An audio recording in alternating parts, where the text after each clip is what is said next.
बिस्मिल्लाहिर्रहमानिर्रहीम। अस्सलाम वालेकुम। गल्फ पाकिस्तान के साथ मैं हूं आपकी मेज़बान एनी बाज और आप देख रहे हैं programme issue of the day. Issue of the day में डिस्कस करेंगे गवादर के मंसूबों को कि क्या पाकिस्तान में जो गवादर का मंसूबा है वो तरक्की कर पाएगा। सी पैक के हवाले से बात होगी और इसके अलावा इमरान खान के जलसा बनीर के हवाले से बात करेंगे कि कौन से ऐसे करप्ट लोग आए हैं, कैसे हमारा पाकिस्तान तरक्की नहीं कर पा रहा, उसके लिए हमें मज़ीद क्या करना है। तो हमारे साथ यहाँ पे मौजूद है सीनियर एनालिस्ट इकबाल शाहिद साहब। अस्सलाम वालेकुम। कैसे हैं आप? अच्छा इकबाल साहब, सबसे पहले तो बात करेंगे सी पैक के हवाले से कि उसके बारे में आप हमें बताएं और वज़ीर आज़म का जो गवादर का मंसूबा है क्या वो तरक्की कर पाएगा या क्या चीज़ें जो मंजर आम पे आने वाली हैं, क्या कहेंगे आप? यानी बहुत शुक्रिया। जिस तरह कहा जाता है कि जो गवादर है वो गेम चेंजर है, वो इसलिए कि दुनिया की सबसे दूसरी डीप जो है ना जो बंदरगाह आप कह सकते हैं वो गवादर है।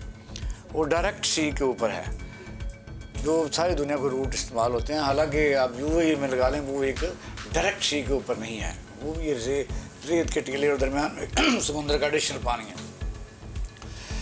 अब पाकिस्तान में ये बड़े सालों से इसको शुरू कर दिया गया। तो आप कह सकते हैं कि मुझे जहाँ तक मुझे याद है ये मुशर्रफ दौर में इसको एक्टिवेट किया गया था और इसका बाकायदा काम शुरू हुआ था, मुआहदे होने शुरू हो गए थे। फिर पीपल पार्टी आई, मुस्लिम लीग नून आई, पीटीआई, फिर नून लीग आ गई। लेकिन ये उसी तरह का ही मंसूबा है। अगर किसी और मुल्क के पास होता तो अब तक इसके आपको खदोखाल नज़र आते, वहाँ आपको बड़ी हाई राइज बिल्डिंग नज़र आती, आपको इंटरनेशनल होटल नज़र आते, हेल्थ के हॉस्पिटल नज़र आते, डायरेक्ट फ्लाइटें नज़र आती, बाजार नज़र आते हैं, क्लब्स नज़र आती। लेकिन ये पाकिस्तान का इस किस्म का, पाकिस्तानी बेईमान सियासतदानों का इस किस्म का अच्छा मंसूबा है कमाई के लिए कि जो हर दौर में उसके लिए कहते हैं सी पैक पर काम हो रहा है और सी पैक पर कोई काम नहीं हो रहा। क्योंकि आप देखें कि अगर आपको भी जाना पड़ जाए ग्वादर में तो आपके पास कोई डायरेक्ट फ्लाइट अब भी नहीं है। ऐसे ही 20 साल से ये इस किस्म का आप सुन रहे हैं कि ग्वादर बड़ी तरक्की कर रहा है और मैं पिछले दिनों हो के आया हूँ, 10-11 दिन रह के आया हूँ, कोई तरक्की नहीं कर रहा। वज़ीर पाकिस्तान ने दौरा किया परसों, मेरे शहबाज शरीफ साहब ने जो क्लेम करते हैं कि ये मंसूबा हमारे दौर में बड़ा हुआ है, तो जाकर इनको पता लगा होगा कि जो ईस्ट बे है, जिसको आप बाईपास या एक्सप्रेस वे कह सकते हैं, वो जो पिछली हुकूमत बना के गए सिर्फ इन्होंने उसका फीता काटा है। और फिर जब इनकी हुकूमत थी, इस पीटीआई से भी पहले, वहाँ पानी की ट्रीटमेंट प्लांट जो आप कह सकते हैं, पीने का साफ़ पानी, समुंदर से साफ़ पानी करके पीने का निज़ाम, वो अब भी इन्होंने उसका इफ्तिताह नहीं किया, उसको शुरू करवाया है। मशीनरी वहाँ गल गई, सड़ गई। और ये अब अगर आप मुझे बताइए, किसी भी इलाके को अगर तरक्की देनी हो तो सबसे पहले क्या ज़रूरी है? पानी। बिल्कुल।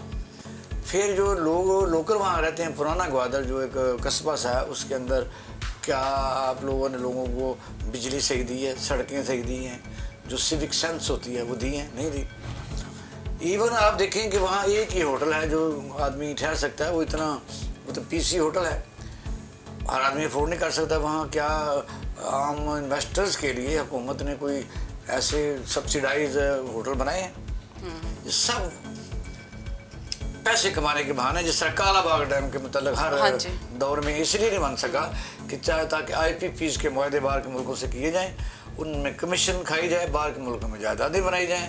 और पुरानी मुझे बात याद आती है कि एक ठेकेदार की ही मिसाल है ऐसा हमारे सियासतदानों की, जो सारी उम्र एक ही पुली का ठेका लेता रहा और बनाता रहा, टूटती रही, बनाता रहा, टूटती रही, और अपने बेटे को कहने लगा कि ये पुली है जो मैं बनाता रहा हूँ। तो उसने कहा कि मैं बनानी शुरू कर दूँगा। आप इस तरह ग्वादर में कख नहीं नज़र आएगा आपको, बस ये झूठ बोलते हैं। पीसी में अगर आप जाए आप तो आपको 5-6 कमरे लगेंगे कि वो बुक हैं। अगर ऐसा ही है तो कौन सा ख्वाब हम देखने जा रहे हैं, जबकि हमसे काफ़ी दूर चाबहार जो है वो एक्टिवेट हो चुका है। दुबई का जो है उन्होंने रेतों में गुलजार बना ली है।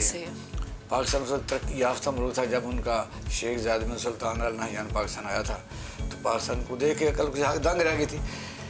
इन चोर चक्कों पाकिस्तान के सियासतदानों ने पाकिस्तान का जो हाल किया है, अब भी उसी तरह नारेबाजी, वही झूठ, वही फ्रेब हो जाएगा, आ रहा है, जा रहा है, कख नहीं हो रहा।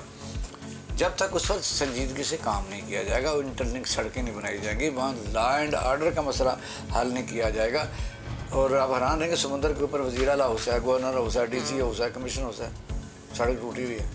तो कौन सी चीज़ दिखा रहे हैं आप? तो इसलिए बाहर अल्लाह करे कोई इंसान का आए, कोई सियासतदान अच्छा तो उसको करे।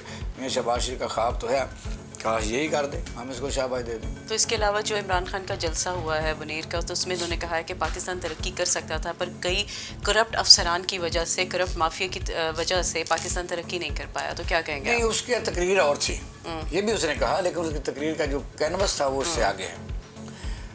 उन्होंने कहा कि पाकिस्तान तरक्की कर रहा था, वो उन्होंने डाटा बकायदा करवाया कि पाकिस्तान 28% एक्सपोर्ट में आगे था, पाकिस्तान रिजर्व्ड में काफ़ी आगे था, पाकिस्तान फॉरेन रेमिटेंसेस में 31 बिलियन का उसमें आ रहे थे, और पाकिस्तान में तजारती खसारा नील हो चुका था। पाकिस्तान के मरे हुए महकमे मसलन आप देखें PIA वो चल पड़ा था, पोस्ट ऑफिस चल पड़ा था, स्टील मिल का खसारा कम हो गया था।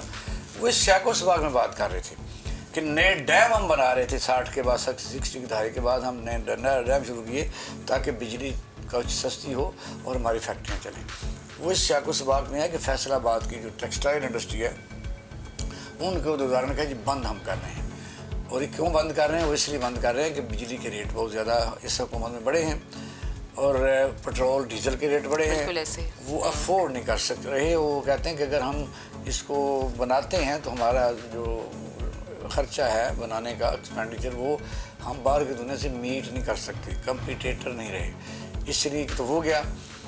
इलेक्शन में जो हमारे गैर मुल्क में मुकीम लोग हैं उनको वोट के हक़ से इस माशाल्लाह से हुकूमत ने बड़ी दीदा दिलाई से उनको आउट किया, तो उनका फॉरेन रेमिटेंस काम हो जाएंगी।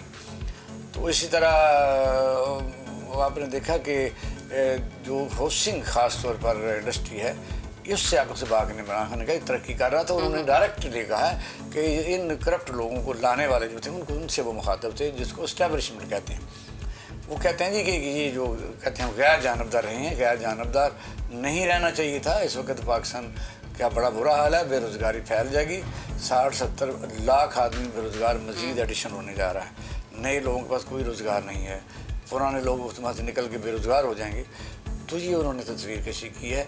बात तो सही है, लेकिन बाहर आप देखेंगे रात को तमाम चैनल के ऊपर जो दूसरी पार्टियों के रहनुमा इस वक्त पाकिस्तान की किस्मत का फ़ैसला करने के लिए बैठे हुए हैं, वो ठट्ठा उड़ाएंगे और उनके जो ज़र खरीद गुलाम हैं वो कोई ना कोई तोजी निकाल लेंगे कि सब चीज़ हरा ही हरा है। अंधों को तो हर जगह हरा ही हरा नज़र आता है। ये तो है। अच्छा, बिजली और पेट्रोल की कीमतों में बेतहाशा इजाफा हो गया, तो आप क्या समझते हैं इसमें कमी आएगी कि मज़ीद जो है ये इजाफा ही होगा? नहीं, कभी नहीं आ सकती, कमी नहीं आ सकती। वो इसलिए आप देखेंगे जब खानपुर डैम बन रहा था, तरबेला डैम बन रहा था, अपना मंगला डैम बन रहा था और पाकिस्तान में इंडस्ट्रियलाइजेशन का दौर था, उस वक्त बिजली वाफर मकदार में मौजूद थी और आमतौर पर प्रोजेक्ट्स के ऊपर लोग बिजली से ही खाना पकाते थे, क्योंकि उस ज़माने में बाकायदा ऐसे ओवन आ चुके थे जो रोटी इस पर पकाते थे और बिजली इतनी सस्ती थी कि बस ट्यूबवेल चल रहे होते थे, फसलें ज़्यादा उसकी आ रही हैं। डीजल का आप वो हैरान कर देने वाले कि पूरा जो ड्रम होता है बड़ा, वो 90 रुपये का आता था और 5 रुपये ट्रैक्टर का जो था, 1 घंटे की एक लेबर थी, वो उसमें डीजल पेट्रोल वो खुद ही डालता था। 5 रुपये ट्रैक्टर चलता रहता था वो का किसी ज़मीन को बनाने के लिए। सही। उस वक्त तरक्की की गई थी। अब हुआ ये है कि ना तो हमने पाकिस्तान में तेल के काफ़ी ज़खायर मौजूद हैं क्योंकि करप्ट हुकूमतें आती रहीं और वज़ीर पेट्रोलियम भी करप्ट तरीन आते रहे। हाँ, और आपको पता है कि OGDCL जो है वो पाकिस्तान में तेल तलाश करने का एक अदारा है। उसने तकरीबन 16 के करीब कुएँ खोदने होते हैं और उसमें जो रेशो परसेंटेज है वो 2-4 कुएँ निकल आने होते हैं। लेकिन पाकिस्तान में एक हमसाया मुल्क है, उसकी वजह से हम बलूचिस्तान से तेल नहीं निकाल सकते। और दूसरा जो बेईमान हमारे मिनिस्टर है उन्होंने निकलने नहीं दिया, अगर निकला भी है तो उन्होंने पैसे लेके छुपा लिया कि नहीं निकला। जिस तरह इमरान खान के शुरू दौर में आपने खबर सुनी होगी कि समुंदर से इतना तेल निकल आया है तो बाद में पता चला नहीं निकला। क्यों नहीं निकला? इसलिए कहीं ना कहीं दबाव था। तेल अब भी वो मौजूद है लेकिन कोई हुकूमत अफोर्ड नहीं कर सकती, वो गेम हुकूमत चेंज हो जाती है। इसीलिए इमरान खान कह रहा था कि जिन लोगों ने इस मुल्क की रजीम चेंज की है उनके पीछे मकासद हो रहे हैं गैर मुल्की। मसलन अगर आपका पेट्रोल निकल आता है, हम ईरान से जो पाइपलाइन ले सकते, दबाव हमारा अमेरिका का ना हो, रूस से गंदम ले सकें, रूस से पेट्रोल ले सकें, तो पाकिस्तान में कौन सा मसला बाकी रह जाता है? तो उनको सपोर्ट कौन करता है? वो ताकतवर को लोग करते होंगे। जाहिर ताकतवर किन को इस्तेमाल करते होंगे? ये आपके सामने है कि 85 सीटों वाले वज़ीर आज़म है, 195 वाला बाद धक्के खा रहा है। जिस तरह ईस्ट पाकिस्तान में मुजीबर रहमान जीत गया था, भुट्टो साहब ने कहा उधर तुम इधर हम। तो इस तरह मुल्क, जब वो कहते हैं ना कि मुल्क इस तरह नहीं रहते, तो वो खदशागार करते हैं कि अगर ऐसे ही हालात रहें तो फिर नहीं रहते। अब ये तो कोई नहीं कह रहा कि नौज़बिल्ला रहना नहीं रहेगा, हम कहते हैं नूर है, दुरुस्त है, नूर है, क़यामत तक रहेगा, मान लेते हैं। लेकिन अगर सारे इसको खाना शुरू कर देंगे तो फिर प्रेडिक्शन करने में कोई मुश्किल तो नहीं आती। तो पिछले दिन इमरान खान के बयान के ऊपर कहा, उसने कहा कि मुल्क के 3 टुकड़े हो जाएंगे, उसने कहा ऐसा नहीं कहा हो जाएंगे, उसने कहा ऐसा ना करें। ऐसा बलूचिस्तान में तहरीकें हैं, रोकें, लोगों को चीज़ों में शामिल करें, महंगाई को कंट्रोल करें और सुलह सफाई से मुल्क को लेकर आगे बढ़ें और दूसरे मुल्कों से अच्छे सबसे तल्लुकात रखें। एक मुल्क की मानेंगे तो दूसरे मुल्क नाराज़ हो जाएंगे। और अमेरिका किसी का दोस्त है नहीं, वो उसकी दोस्ती तो मशहूर है। शाह ईरान को मुल्क से भागना पड़ा था कितने सालों बाद, उसकी किसी ने कोई मुल्क उसको कबूल करने को तैयार नहीं था। सद्दाम के साथ क्या किया, कज़ाफ़ी के साथ क्या किया, शाम के बच्चे आप देखें को हैरान रहेंगे कि तरह बेचारे फ़कीरों की तरफ मांग रहे हैं। जैसे इंडस्ट्री के हवाले से बात की जाए तो तेज़ी से उसमें इजाफा हो रहा है और बेरोज़गारी जो है बढ़ती चली जा रही है, तो क्या हुकूमती सतह पे इजाफा हो रहा था? क्योंकि एमनेस्टी स्कीम उन्होंने इंट्रोड्यूस कराई थी PTI ने कि आप जहाँ से मर्जी पैसा ले आए, आप हाउसिंग प्रोजेक्ट बेशक 5000 फ्लैट बना लें, तो आपको नहीं पूछा जाएगा। वो बना के फिर वो लो कास्ट रेट के ऊपर लोगों को उन्होंने दिए एज ए इंस्टॉलमेंट। नहीं तो अगर उसके आउटपुट देखा जाए तो बेरोजगारी उससे ज़्यादा बढ़ती चली जा रही है, तो क्या हुकूमत काबू कर पाएगी उस पे? वो बंद होने जा रहे हैं क्योंकि जो अब कंस्ट्रक्शन रेट्स हैं वो बढ़ जाएंगे। डीजल पेट्रोल से, कैरेज से, ट्रांसपोर्टेशन से सरिया महंगा हो जाएगा और सीमेंट महंगा हो जाएगा, लकड़ी महंगी हो जाएगी। तो अगर बाहर महंगाई है तो लेबर महंगी हो जाएगी, ये प्रोजेक्ट रुक जाएंगे। ये इसको आप कह सकते हैं जितना सरमाया इस वक्त लग चुका है हाउसिंग इंडस्ट्री में वो ज़ाया हो जाएगा।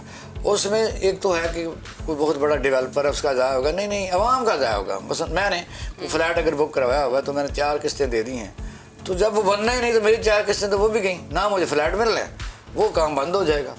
तो चलिए बेरोज़गारी से मुराद यही है कि उनके साथ जुड़े हुए 26 डिपार्टमेंट होते हैं। एक मकान बनाने में 26 लोग काम करते हैं।